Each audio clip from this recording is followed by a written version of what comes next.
Is technology our friend or enemy? That's a million-dollar question. The world is different today, and it is true.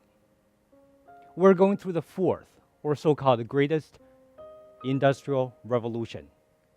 Before we go on, we're actually going back to the first industrial revolution. Just recap what was going on for the past 200 years.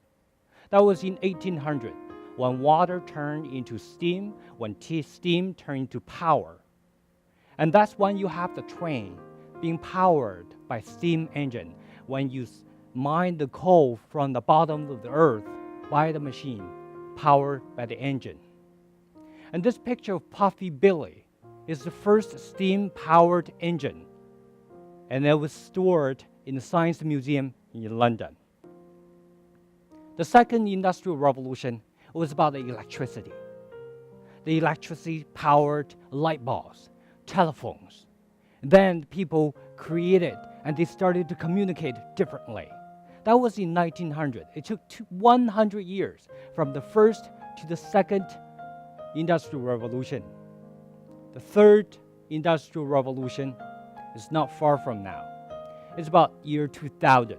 It's actually started in 1980s when internet, the personal computers started to appear in the families, everyday folks' life.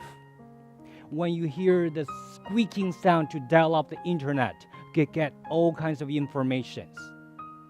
And by year 2000, digitalized internet is actually replacing the analog. Remember the Motorola, Nokia, Ericsson?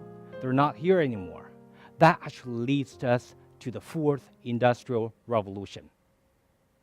This is the film that best captures what is the fourth industrial revolution. The fourth industrial revolution is about robots, artificial intelligence, quantum computer, and Internet of Things, 3D printing, and self-driven vehicles. Today, can we be superhumans, like the film is asking? Can we?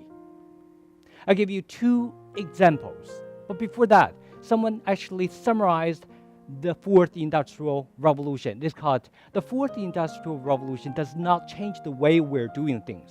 It changes us. The two examples I want to give you, one is more relevant to how we learn and share knowledge, and next one is how we help each other. Have you heard the term called MOOC? MOOC stands for Massive Open Online Courses. Obviously, it's a course for tens of thousands of people. Just a few years ago, a very prestigious university in the United States offered a course to tens of thousands of students. And to facilitate the course, there were 20 peer tutors, or what we call teaching assistants, helping to mark students' work, give comments and feedback. One of the peer tutors was really standing out. And this person stays up late, it's really patient and dedicated. At the end of the course, students voted him or this teaching assistant to be the best teaching assistant among all the teaching assistants. And the university revealed a few months later, it says, that particular teaching assistant that everybody loved was actually a robot. It's not human. The next example I want to give you is about something that happened to Macau very recently. Typhoon Hato hit Macau in late August, and it created catastrophe. It's a historical disaster that Macau never experienced.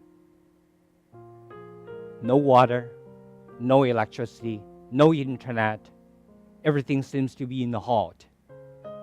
In about a day, Macau was back into the civilization, even before the civilization where food and shelter becomes a dire needs.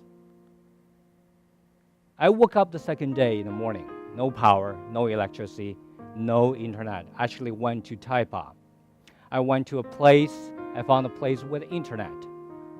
And I browsed on the web.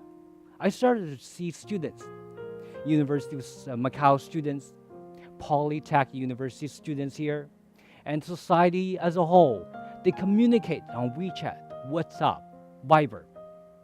They're talking about the needs. They formed different groups, helping groups for seniors, for people who have little, running low on water, on food. They go into different communities, deliver those food to the people actually helping on the street, collecting the garbage and pick up the things, trying to rebuild Macau. So they were using technology really, really effectively. What was happening? Is technology our friend or enemy? On the one hand, technology seems to be scary. It steals our jobs. On the other hand, technology helped us tremendously. Today, we share, we create, we communicate, we work very differently from 20 years ago. Are we in sync with the technology? So here's my belief. Technology is here, and it won't go away anytime soon. It is our job to use the technology creatively to build a better future for you and for the people around you. The more you use technology, the better you become good at it, and the less likely you'll be replaced by the technology. Remember, who is the boss? You are. I'm Michael Lee from University of Macau. Thank you.